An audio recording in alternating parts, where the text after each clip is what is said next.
اعوذ باللہ من الشیطان الرجیم بسم اللہ الرحمن الرحیم۔ السلام علیکم۔ پہلے چیپٹر میں ہم نے سورہ فاتحہ کا جو ہے وہ تفصیل کے ساتھ ذکر کیا تھا۔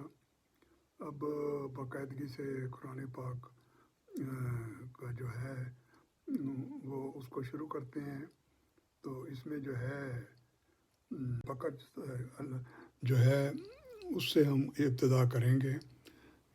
جتنی صورتیں قرآن پاک کے اندر ہیں وہ ترتیب وار آپ کے سامنے پیش کی جائیں گی۔ ان کے جو آیات ہیں جس سے انسانی فلاح، اچھائی اور نیکی کا درس ملتا ہے، وہ قرآن پاک سے نکال کے میں نے علیحدہ ایک کتاب لکھی تھی، احکام الہی۔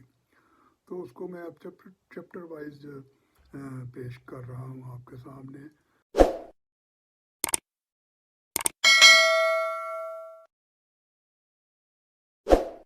تو پہلا چیپٹر تو کل پہلے ہو گیا تھا سورہ الفتح میں۔ اب سورہ بقر قرآن پاک کی سب سے پہلی صورت ہے اور یہ سب سے بڑی صورت ہے۔ اس سے ہم ابتدا کریں گے اور یہ اس کی 286 آیات ہیں اور 41 رکوع ہیں۔ پہلا سپارہ جو ہے الف لام میم، اس میں 16 رکوع ہیں۔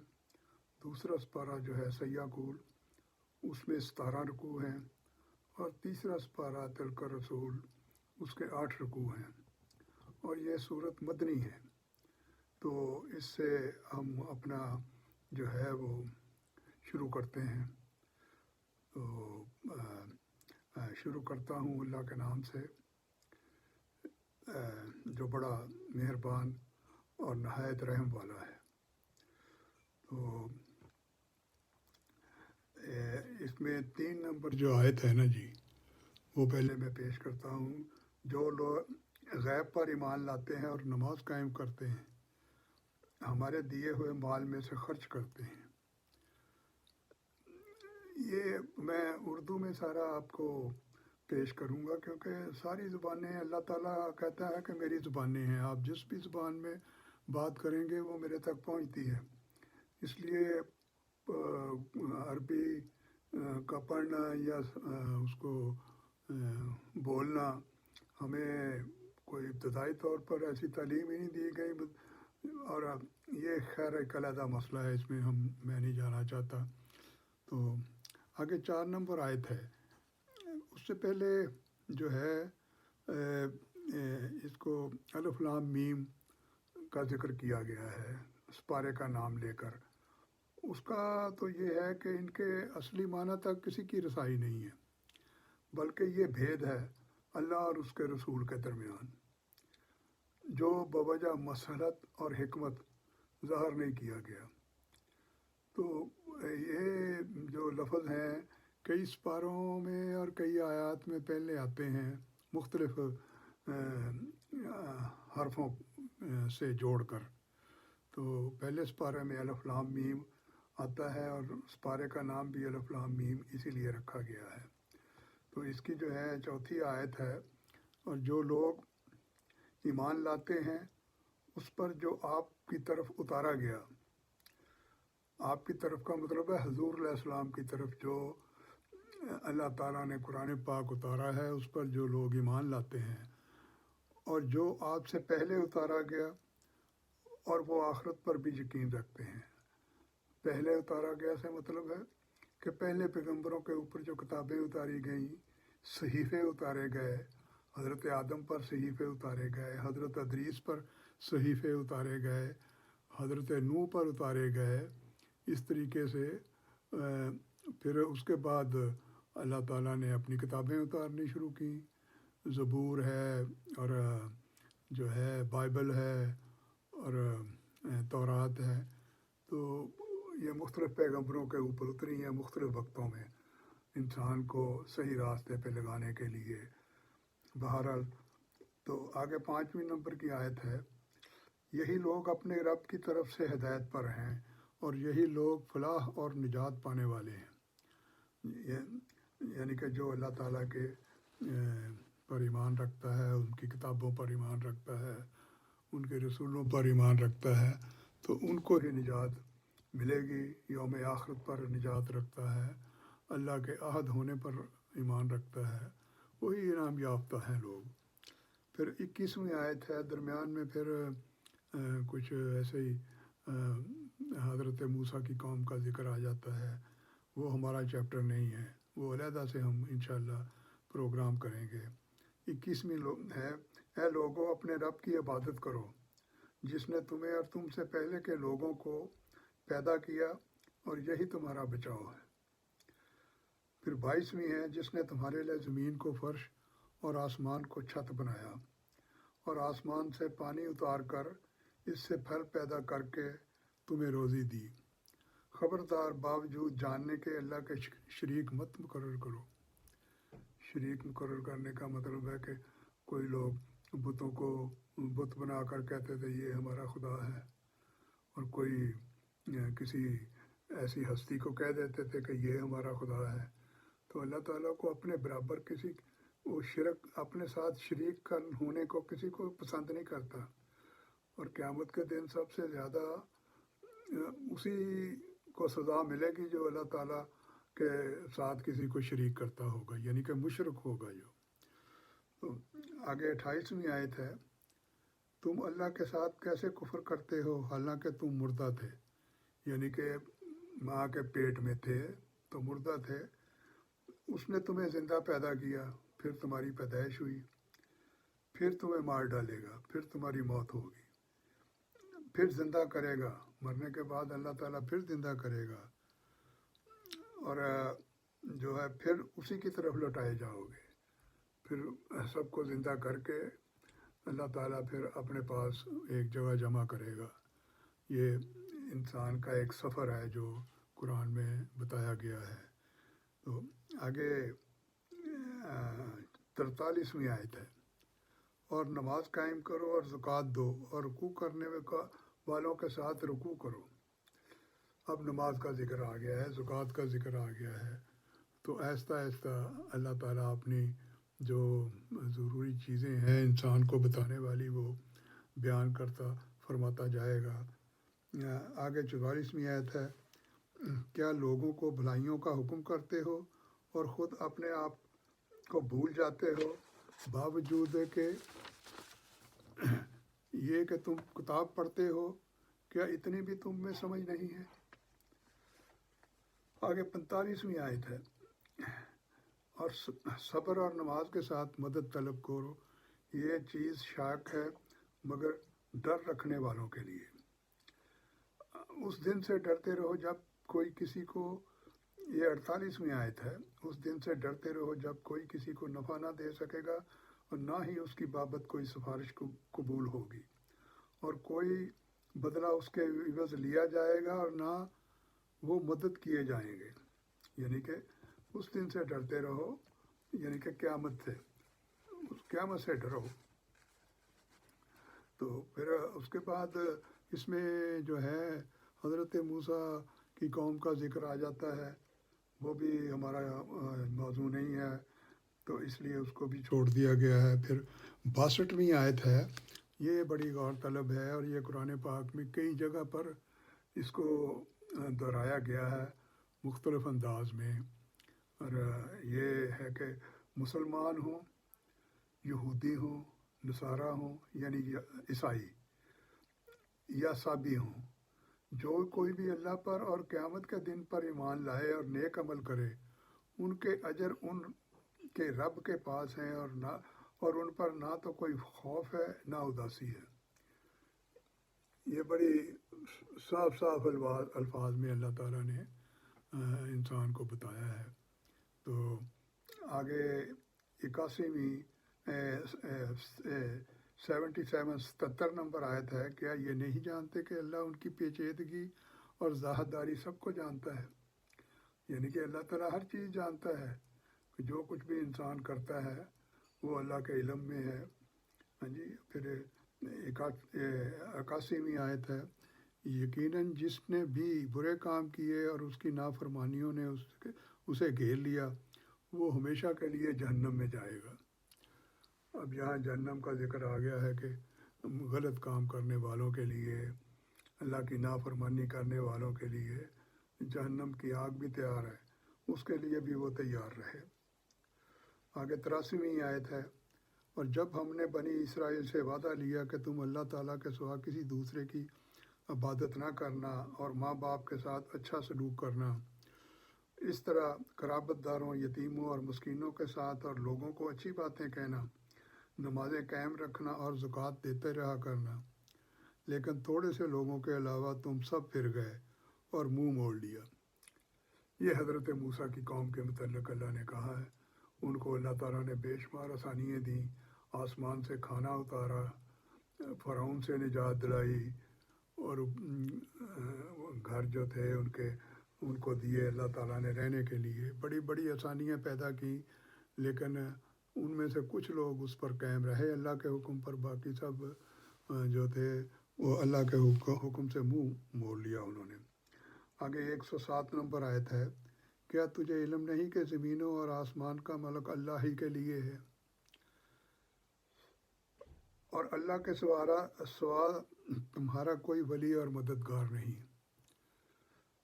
آگے 110 نمبر ہے، تم نماز قائم رکھو اور زکوٰۃ دیتے رہا کرو، اور جو کچھ بھلائی تم اپنے لیے آگے بھیجو گے سب کچھ اللہ کے پاس پالو گے، بے شک اللہ تعالیٰ تمہارے اعمال خوب دیکھ رہا ہے۔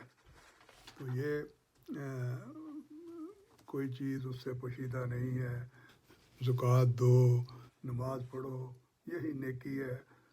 سادہ سے مذہبوں کے اندر اصول ہیں، انسان اس کے اوپر عمل کرے تو اس کے لیے اچھائی ہے اور آخرت میں بھی اچھائی ہے۔ پھر 112 نمبر آیت ہے، سنو جو بھی اپنے آپ کو خلوص کے ساتھ اللہ کے سامنے جھکا دے، بے شک اسے اس کا رب پورا بدلہ دے گا، اس پر نہ تو کوئی خوف ہوگا، نہ غم اور نہ اداسی۔ اور اس کے علاوہ 114 نمبر آیت ہے، اس شخص سے بڑھ کر ظالم کون ہے جو اللہ تعالیٰ کی مسجدوں میں اللہ تعالیٰ کا ذکر کیے جانے کو روکے اور ان کی بربادی کی کوشش کرے، ان کے لیے دنیا میں بھی رسوائی ہے اور آخرت میں بھی بڑا عذاب ہے۔ آگے 115 نمبر آیت ہے، اور مشرق اور مغرب کا مالک اللہ ہی ہے، تم جدھر بھی منہ کرو گے ادھر ہی اللہ کا منہ ہے، اللہ تعالیٰ کشادگی اور وسعت والا ہے اور بڑے علم والا ہے۔ تو یہ اللہ تعالیٰ نے شروع میں یہی فرمایا کہ آپ یہ نہیں دیکھو کہ کہاں منہ تک کریں گے تو پھر نماز ہوگی، اس وقت تک یہ کوئی چیز قائم نہیں ہوئی تھی، بعد میں بیت المقدس کی طرف روح کر کے منہ کر کے نماز پڑھتے رہے مسلمان، اور پھر اللہ کا حکم آیا تو خانہ کعبہ کی طرف منہ کر کے نماز پڑھنے شروع ہو گئے، جو کہ ابھی تک رہتی دنیا تک خانہ کعبہ کی طرف منہ کر کے ہی نماز پڑھنے کا حکم ہے، پڑھا جائے گا جی۔ اور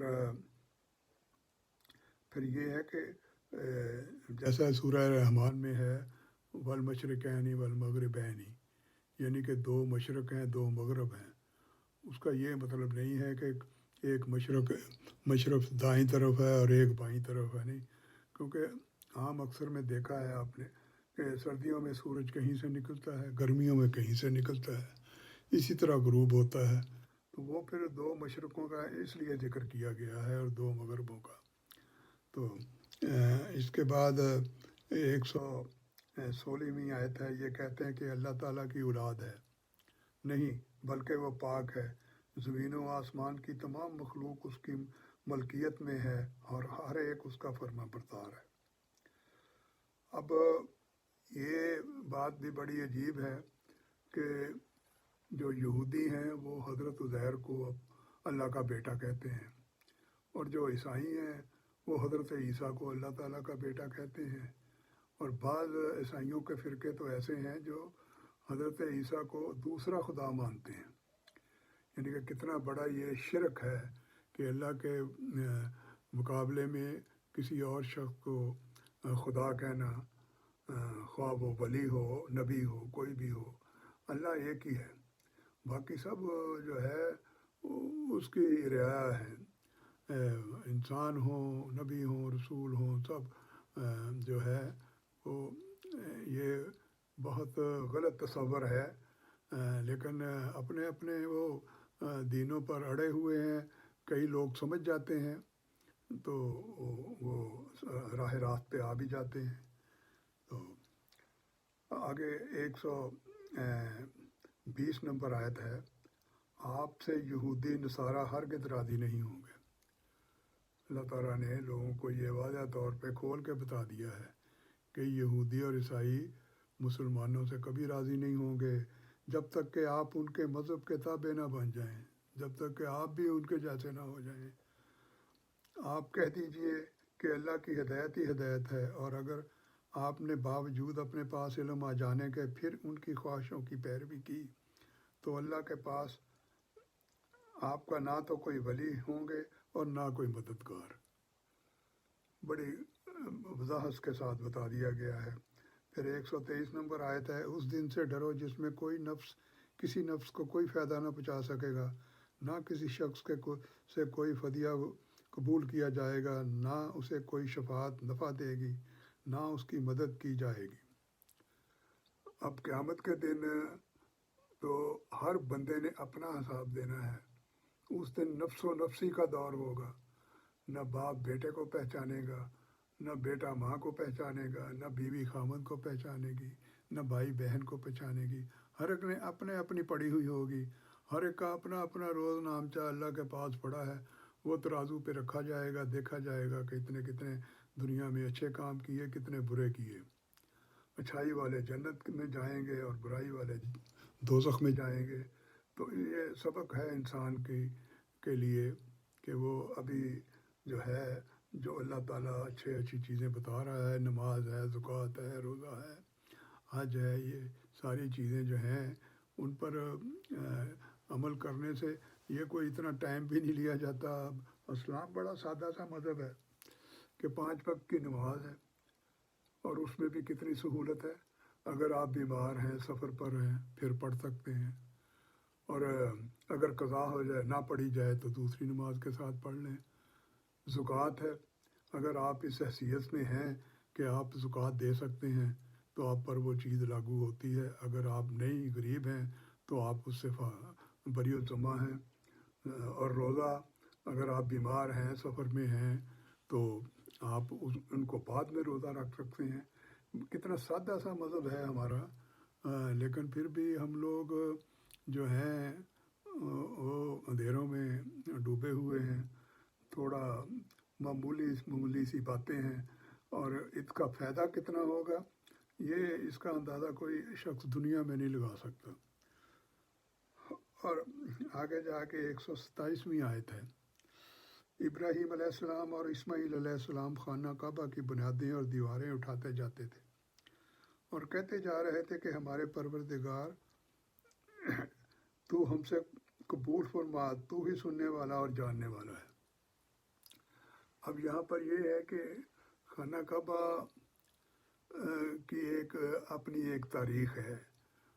جب سے دنیا بنی ہے، خانہ کعبہ کئی دفعہ بنا، کئی دفعہ ٹوٹا، کئی دفعہ اس کو صحیح کیا گیا، کئی دفعہ اس کی لمبائی چڑھائی آگے پیچھے کی گئی مختلف ادوار میں۔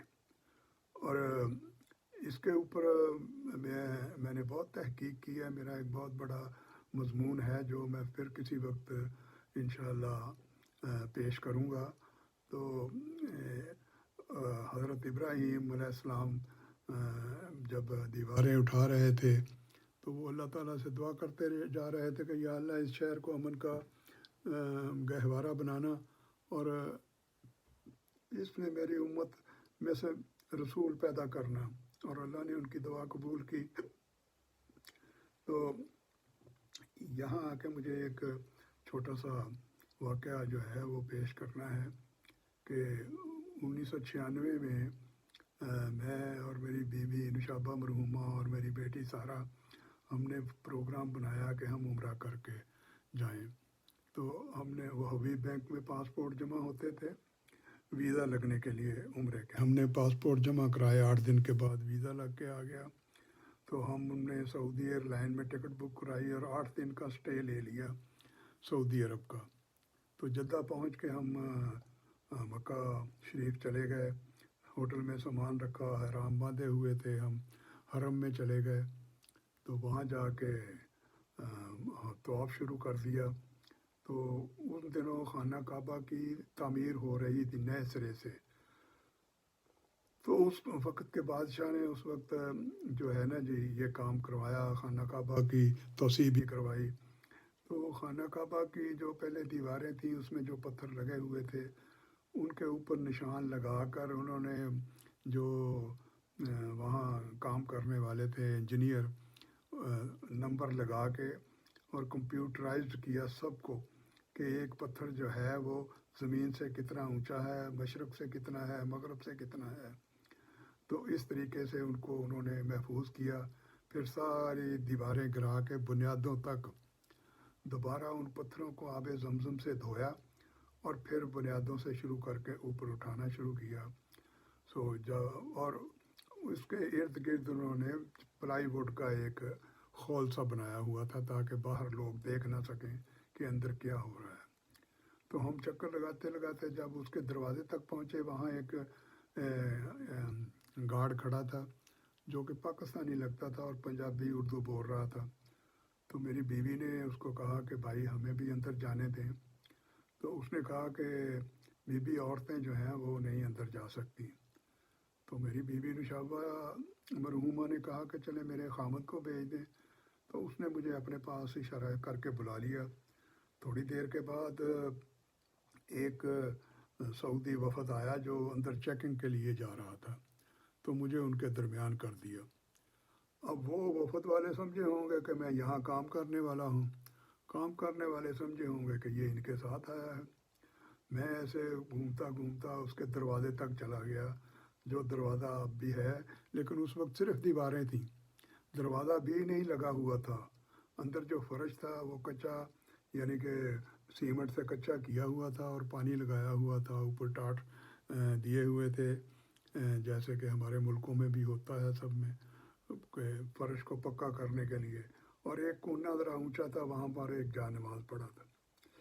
اب میں نے دیکھا کہ یہ تو اللہ نے کیسا موقع دیا ہے جی۔ تو میں وہ اپنے آپ پر بھی بڑا سوچ رہا تھا کہ میں تو اتنا گناہ گار ہوں اور مجھے اللہ نے کہاں پہنچا دیا۔ لیکن وہی ہے کہ دیر و حرم کی قید کیا جس کو وہ بے نیاز دے جی۔ تو پھر یہ ہے کہ حکم بھی ہے کہ آپ کسی کے گھر میں بھی جائیں تو سلام کریں ضرور۔ تو میں نے کہا یہ تو اللہ سبحانہ تعالیٰ کا گھر ہے جو تمہاری دنیا کا مالک ہے، تو اس گھر کے داخل ہونا ہے۔ تو میں نے سلام کیا۔ تو وہ پھر یہ ہے کہ سلام کرتے ہوئے ہم تو دیکھ سکتے نہیں اور جواب دیتے ہوئے وہ تو دیکھ سکتے ہیں۔ تو پھر میں اندر چلا گیا اور جا کے مصلی جانماز بچھایا تو اور 2 نفل نیت لیے۔ میں نے کہا فائدہ اٹھائیں، اس سے اللہ تعالیٰ نے موقع دیا ہے۔ جب 2 نفل کے سلام پھیرا تو مجھے کسی نے نہیں روکا، میں نے پھر 2 پھیر لیے۔ تو وہ باہر سے آواز آئی کہ بھائی آ جاؤ، بس اب اتنا ہی کافی ہے تمہارے لیے۔ تو میں پھر مکمل کر کے سلام پھیر کے باہر نکلا تو فرش کے اوپر کچھ پتھروں کے ٹکڑے پڑے تھے، میں نے 2-4 ٹکڑے اٹھا لیے کہ چلو یہ متبرک چیز ہے، لے جائیں ساتھ۔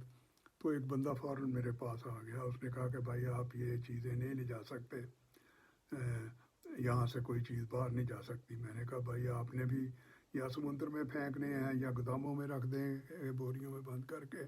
اس نے کہا نہیں نہیں، ہمیں حکم نہیں ہے کہ کوئی شخص یہاں سے کوئی بھی چیز لے کے جائے۔ تو بہتر یہ ہے کہ آپ ایسا کریں، باب عمر میں جا کے بیٹھ جائیں، میں آپ کو وہاں آ کے ملتا ہوں۔ میں باہر گیا، جو دروازہ بنا ہوا تھا عارضی سا، اس سے باہر نکلا تو باہر میری بیوی نشابہ مرحومہ اور میری بیٹی سارہ وہ کھڑی تھیں، عورتوں نے ان کو گھیرا ہوا تھا اور وہ سب اس کو مبارکبادیں دے رہی تھیں کہ تم دیکھو کتنی خوش قسمت ہو، تم نے اپنے بندے کو اندر بھجوا دیا۔ اور وہاں تو آج تک کوئی بڑے بڑے بادشاہ بھی نہیں پہنچ سکے، اور مبارکبادیں دے رہی تھیں اس کو، اور وہ بڑی خوش تھی۔ اور میں نے زندگی میں اتنا زیادہ خوش نشابہ کو نہیں دیکھا جتنا وہ اس دن خوش تھی۔ تو ہم جا کے باب عمر پر بیٹھ گئے۔ تھوڑی دیر کے بعد ہی وہی بندہ ہماری طرف چلتا ہوا آیا تو اس نے جیب میں سے ایک پڑیا نکال کے مجھے دی. اس نے کہا کہ یہ آپ رکھ لیں، یہ خانہ کعبہ کے بنیادوں کی مٹی ہے، یہ آپ اپنے گھر میں رکھیں، اللہ تعالیٰ برکت ڈالے گا، آسانیاں پیدا کرے گا. تو آپ اب یہاں سے چلے جائیں، کیونکہ اگر کسی کو پتہ چل گیا تو ہو سکتا ہے میری نوکری کا کوئی مسئلہ بن جائے. تو ہم فوراً اٹھے، اس کو سلام کیا اور ہوٹل میں اپنے واپس آ گئے. تو میں آپ کو جو ہے آج تحفتاً میں یہاں ہم پھر انگلینڈ میں آ گئے. یہاں میرا بیٹا علی حسن رہتا ہے، یہی ہم سال میں تقریباً 6 مہینے تو ہر صورت یہاں گزارتے ہیں. تو وہ مٹی بھی ہم اپنے ساتھ لے آئے تھے. اس وقت تو وہ تھوڑی گیلی تھی اور بڑی خوشبو تھی اس کی. تو وہ میں آج آپ کو بھی اس کی زیارت کرانا جو ہے نا جی ضروری سمجھوں گا. تو اللہ تعالیٰ کرے یہ ہے پڑی ہوئی. اگر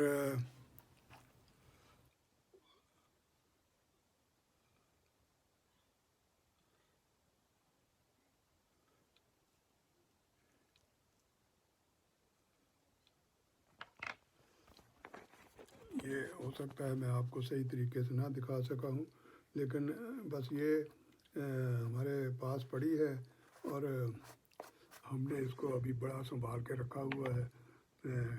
کچھ اس میں سے حصہ جو ہے میری بیٹی کراچی میں رہتی ہے، سارا انہوں نے رکھ لیا تھا، باقی یہ کچھ حصہ یہ ہے. تو یہی کافی ہے. تو وہ بڑا ہی اللہ تعالیٰ کا کرم ہے. تو پھر اس سال یہ ہوا کہ اس واقعہ کے تقریباً 24-25 سال بعد اب ہم جنوری میں یہاں آئے. تو فروری میں یہاں پر میری بیوی نشابہ جو تھی وہ اللہ کو پیاری ہو گئی، اس کو یہاں پر ہی دفنایا ہم نے. تو آپ سب سے دعا ہے، گزارش ہے کہ دعا کریں، اللہ تعالیٰ اس کے لیے آسانیاں پیدا کرے، اچھی جگہ دے اللہ تعالیٰ اس کو. تو میں اور یہ جس چیز کی زیارت آپ نے کی ہے اس سے آپ کے لیے بھی اللہ تعالیٰ آسانیاں پیدا کرے اور اچھے جو ہے وقت آپ کے لیے اللہ تعالیٰ آپ کو دکھائے. تو اب اجازت چاہتا ہوں اور انشاءاللہ اگلی چیپٹر کے لیے پھر حاضری دیں گے. السلام علیکم.